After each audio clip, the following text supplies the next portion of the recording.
of therapists had an interest in creating video games for rehabilitation, and they formed Blue Marble Game Company. My name is Joe France, and I'm a game designer at Blue Marble. I'm Benjamin Vaccaro, and I'm the lead programmer for Blue Marble Game Company. My name is Nina Witherington, and I'm a clinical researcher here. My name is Jamie Antonise, and I'm a game designer at Blue Marble Game Company. My name is Rachel Profit, and I am a clinical researcher and occupational therapist. My name is Dr. Bonnie Kennedy. My position is data wonk. Basically, I don't let our designers just get away with anything. So my job is to make things fun. A game designer, as you're building out this enormously complex program that people are going to use for fun, for pleasure, and for therapy, the game designer is really an advocate for the player. I basically work with games for rehabilitation from several different angles, such as beginning kind of in the design phase, or testing them, or getting to the point where we can actually do a clinical trial with them, with patients and clinicians. We are creating projects for women and men who have served in the military and have experienced traumatic brain injuries.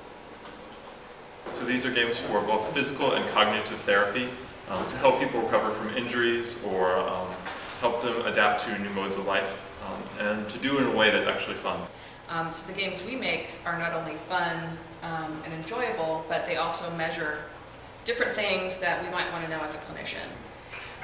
Yes, this is actually all for game design. So we're looking at how's it going to look good and be a lot of fun, and then over here, this sort of random array of papers is all about the different things we can measure. These doodles up here are little mini bits of blueprints, really. These are really rough game designs of where we're mocking out screens of what players are going to see. We're mocking out paths that people are going to move along. I use the wall to keep track of myself. That keeps me on track with my projects because I'm easily distracted preening my feathers. For me, I'm a very visual person, so I like to have my ideas or my outline for something that I'm going to write all written out. It's also really good for data analysis because I can take a whole bunch of stuff, write it out, and then visually group it, and that really helps me process things and write a better paper. The thing that I really love is being able to turn a whole physical space into a whole mental space. Right? So there's a couple different ways that we store information.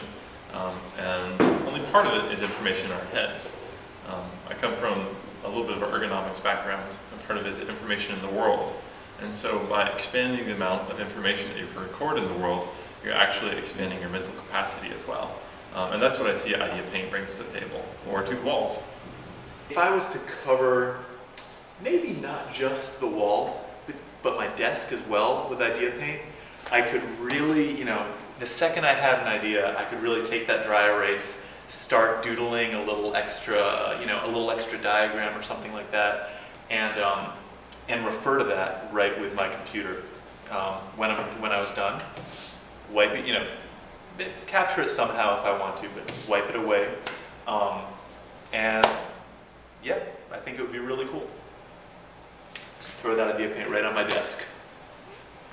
I think that the rate of information processing is directly proportional to the gallons of Idea Paint I have to work with.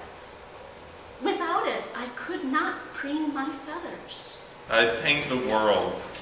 I would paint just random patches of sidewalks and buildings. If I had Idea Paint, I would go to all the pediatric rehab units in the country and paint the floor and the walls so that the kids could work with the therapists and draw on the walls and draw on the floor and make a hopscotch thing, whatever they wanted to do.